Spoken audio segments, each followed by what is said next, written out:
Assalamualaikum warahmatullahi wabarakatuh. Perkenalkan, nama saya Muhammad Yuan Wahyudi. Saya dari mahasiswa Akidah Filsafat Islam semester 2, NIM 2011211015. Video ini saya buat untuk memenuhi tugas mata kuliah Ilmu Kalam. Di video ini saya akan mereview tentang suatu makalah yang berjudul Melacak Histori Syiah, Asal-Usul, Perkembangan, dan Aliran-alirannya, yang ditulis oleh Ahmad At-Tafiq dari Sten Kudus, Jawa Tengah, Indonesia. Islam merupakan agama rahmatan lil alamin, dibawa oleh seorang nabi yang amin. Islam memberi penerangan bagi umat manusia dan menuntunnya kepada jalan yang lurus. Ajaran Islam ini kemudian dengan cepat menyebar ke seluruh penjuru dunia. Hal ini menimbulkan rasa iri dengki dari umat lain, terutama dari kalangan Yahudi. Mereka berupaya menebar kerusakan dan konspirasi untuk merusak Islam dengan berbagai macam cara. Mereka berusaha membunuh Nabi dan menebarkan fitnah di tengah umat Islam. Pasca wafatnya Rasulullah SAW, Islam terus berkembang ke berbagai wilayah Arab dan bahkan keluar Arab. Kekuasaan kaum Muslim semakin luas. Di saat itu pula berbagai persekongkolan muncul, terutama dari kaum Yahudi adalah Abdullah bin Saba, tokoh Yahudi yang masuk Islam pada masa Utsman bin Affan. Ia mendapatkan celah kesempatan untuk melaksanakan rencananya, memperkeruh suasana kedamaian pada kaum muslimin, juga turut menyebarkan fitnah di kalangan umat Islam. Langsung saja ke topik pembahasan, yaitu pengertian Syiah. Syiah berasal dari bahasa Arab, yaitu sya'a yasi'u syi'an syai'atan, yang berarti pendukung atau pembela. Pendukung ini bisa terdiri dari dua orang atau lebih, laki-laki maupun perempuan. Arti Syiah secara bahasa terdapat dalam Al-Quran, sebagaimana firman Allah Subhanahu wa Ta'ala, "Wa inna min syi'atahu li Ibrahim," dan di antara Syiahnya adalah Ibrahim. Quran surat As-Saffat ayat 83.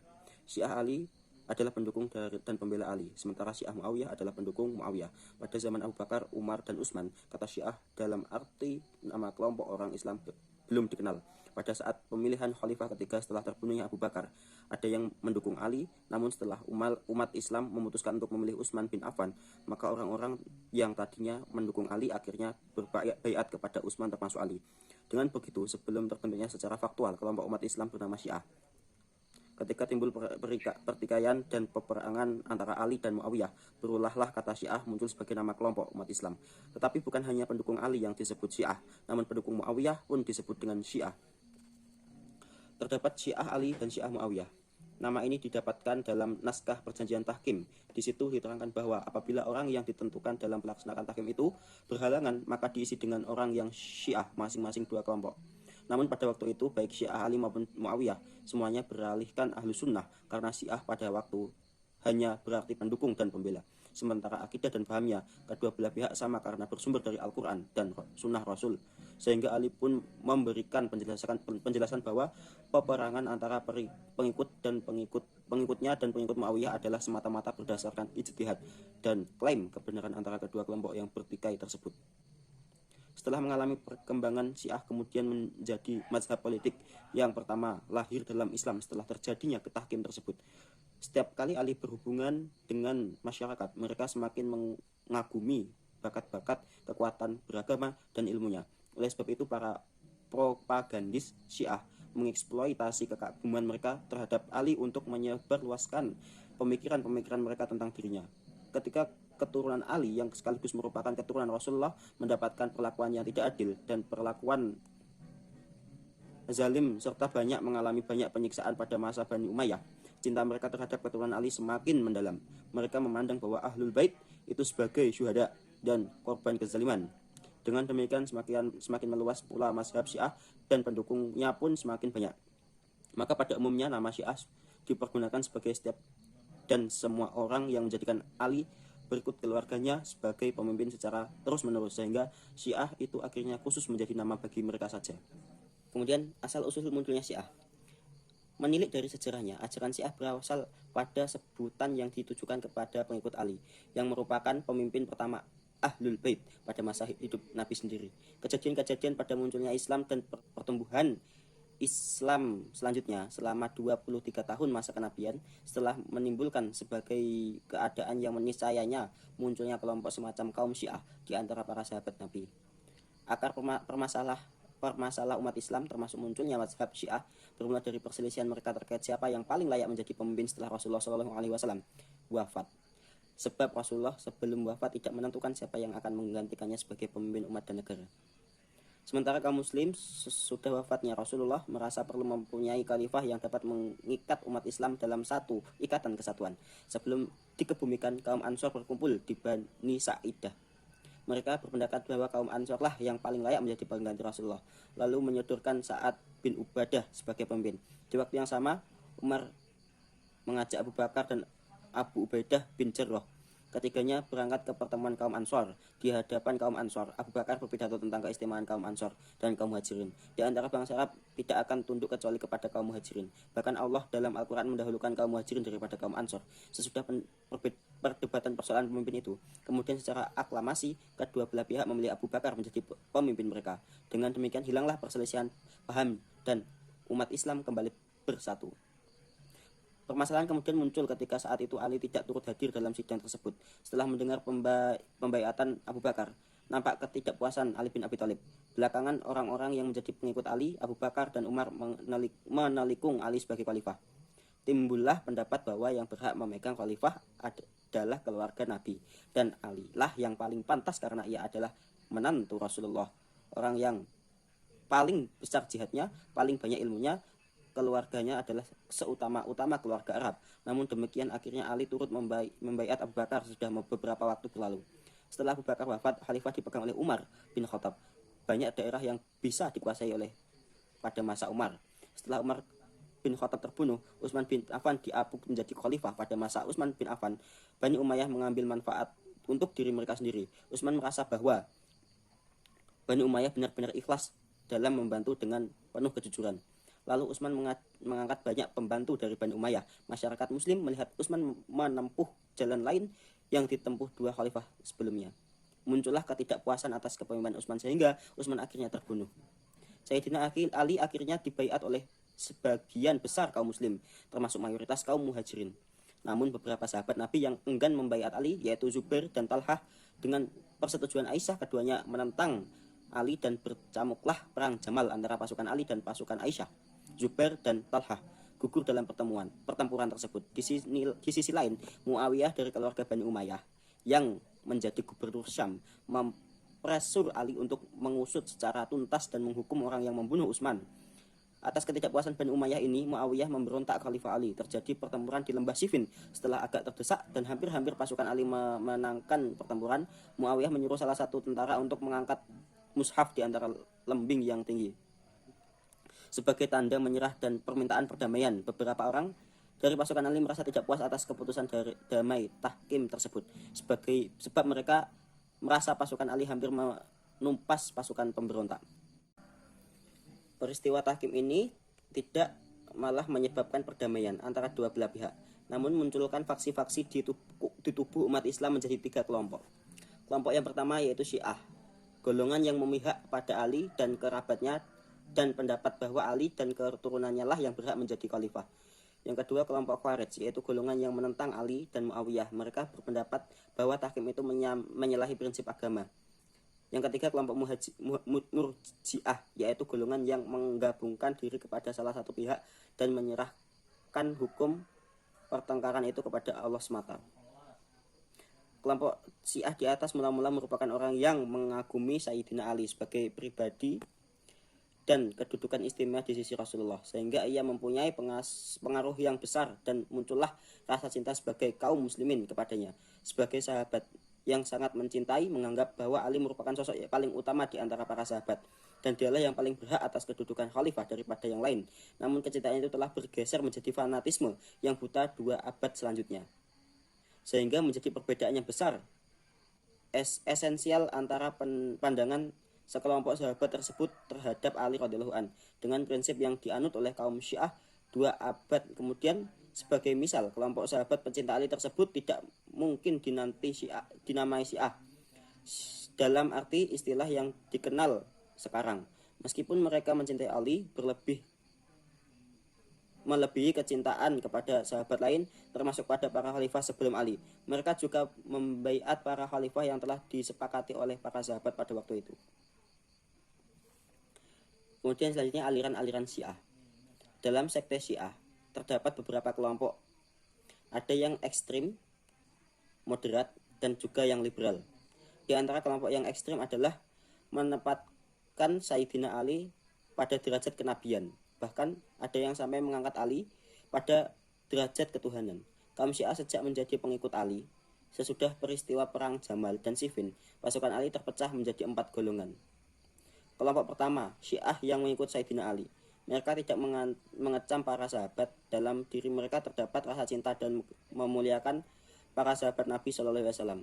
Mereka sadar betul bahwa yang mereka perangi adalah saudara sendiri. Oleh sebab itu, mereka segera berhenti memerangi mereka. Bahwa ketika terjadi tahkim, mereka menerima keputusan-keputusan yang dibuat oleh kelompok lainnya. Kelompok kedua, mereka yang mempercayai bahwa Sayyidina Ali memiliki derajat yang lebih tinggi daripada para sahabat lainnya. Kelompok ini disebut Tafdiliyah. Kelompok yang ketiga, mereka berpendapat bahwa semua sahabat Nabi adalah kafir dan berdosa besar. Mereka disebut Sabaiyah. Kelompok yang keempat, kelompok Gulat, yaitu mereka yang paling sesat, paling bid'ah di antara 4 kelompok di atas. Mereka berpendapat bahwa Allah telah masuk pada diri Nabi Isa. Sementara Abu Zahra menjelaskan bahwa kelompok ekstrim yang karena keekstrimannya telah keluar dari Islam. Sementara kelompok Syiah dewasa ini menolak untuk memasukkan mereka dalam golongan mazhab. Di antara aliran-aliran Syiah itu adalah sebagai berikut. 1. Sababiyah. Aliran Sababiyah adalah pengikut Abdullah bin Saba, seorang Yahudi dari suku Al-Hijrah yang masuk Islam. Ia masuk yang paling keras menentang Utsman dan para pejabatnya. Banyak pemikiran sesat yang disebarluaskan secara bertahap oleh Abdullah bin Saba ternyata adalah mengenai Ali bin Abi Thalib. Ia mengembangkan pemikiran di tengah-tengah masyarakat dimuat dalam Taurat. Setiap nabi mempunyai penerimaan wisatnya, dan Ali adalah penerima wasiat Muhammad. Ketika Ali terbunuh, Abdullah berusaha merangsang kecintaan rakyat kepada Ali dan perasaan menderita karena kehilangan Ali dengan cara menyebarkan kebohongan-kebohongan di antaranya bahwa yang terbunuh bukanlah Ali, namun setan yang menyerupai Ali. Sedangkan Ali naik ke langit sebagaimana dinaikkan Nabi Isa ke langit. Yang lebih parah adalah keyakinan Sabaiyah bahwa Tuhan bersemayam dalam diri Ali dan diri imam sesudah wafat. Yang kedua, Hurubiyah. Aliran Hurubiyah ini keyakinan tidak sampai menempatkan Ali sebagai Tuhan, akan tetapi lebih memuliakan Ali ketimbang Nabi Muhammad. Mereka beranggapan bahwa risalah kenabian seharusnya jatuh kepada Ali, namun Jibril salah menurunkan wahyu kepada Nabi Muhammad. Kelompok ini disebut Hurubiyah karena mereka berpendapat bahwa Ali mirip dengan Nabi Muhammad, sebagaimana miripnya seekor burung gagak dengan burung gagak lainnya.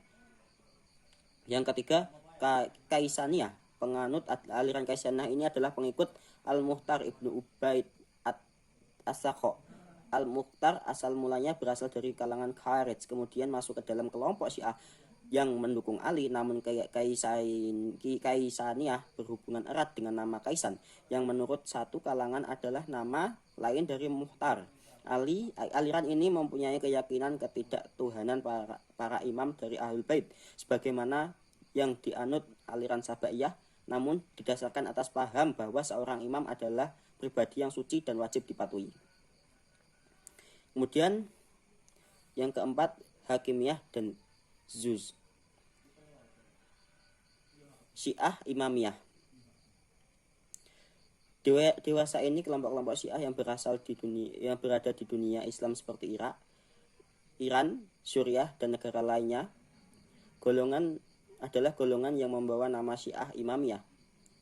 Dalam masalah imamah, kelompok Syiah Imamiyah sepakat bahwa Ali adalah penerima wasiat Nabi Muhammad SAW melalui nas. Syiah Imamiyah merupakan kelompok Syiah orang-orang Syiah yang mempromosikan keimaman Ali langsung sesudah Rasulullah SAW dan menyatakan bahwa terdapat dalil yang sahih dan eksplisit mengenai keimaman Ali. Kelompok ini bersepakat tentang keimaman Ali radhiyallahu an dan diteruskan kepada kedua putranya Hasan dan Husain, lalu kepada putra Husain Zainal Abidin, terus kepada anaknya Muhammad Al-Bakir, dilanjutkan oleh anaknya Ja'far As-Shadiq. Setelah Imam Ja'far ini, mereka berselisih pendapat mengenai siapakah selanjutnya yang berhak menjadi imam. Setelah itu mereka membagi keimaman itu dari kalangan mereka sendiri. Pada masa berikutnya kelompok Syiah Imamiyah ini menjadi imah Isna Asyiriyah. juga disebut dengan Syiah Ja'fariyah. Aliran ini berpendapat bahwa setelah Ja'far Asy-Shadiq, imamah berpindah kepada putranya Musa Al-Kazim, lalu kepada putranya Ali Ridho, kemudian pada putranya Muhammad Al-Jawad, selanjutnya kepada putranya Ali Al-Hadis, selanjutnya kepada putranya Hasan Al-Askari, kemudian kepada putranya lagi Muhammad Al-Mahdi Al-Muntazar, Al-Mahdi yang ditunggu-tunggu, yang merupakan imam ke-12 bagi mereka. Aliran Syiah Isna Asyiriyah ini berkeyakinan bahwa imam yang ke-12 Al-Mahdi tidak mati tapi menghilang selama masa tertentu dan kelak akan muncul kembali untuk memenuhi dunia dengan keadilan dan keamanan setelah menjelaskan kezaliman dan setelah merajalelanya kezaliman dan kegelapan, atau juga biasanya kita menyebut dengan Imam Mahdi.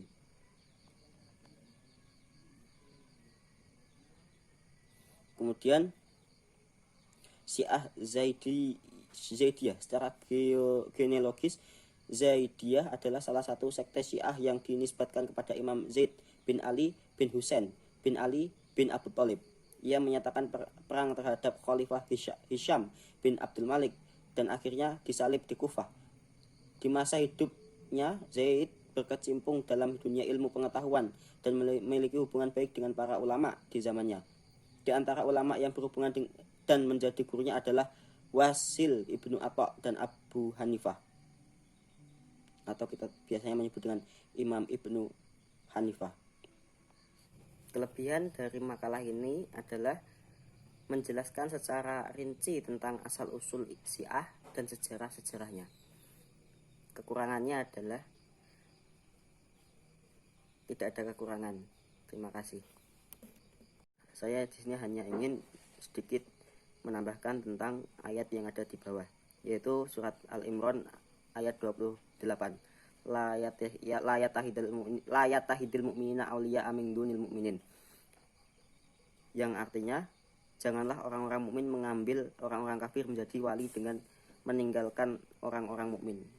Nah, ini dalil ini cocok untuk negara-negara Islam yang berada di Timur Tengah sana. Tapi kalau di Indonesia, kalau tidak ada orang mukmin yang bisa memegang amanah, kita berhak untuk memilih orang yang non-Islam jikalau bisa menjadi pemimpin yang beramanah. Mungkin itu dari saya, kurang lebihnya terima kasih. Mohon maaf jika ada kesalahan.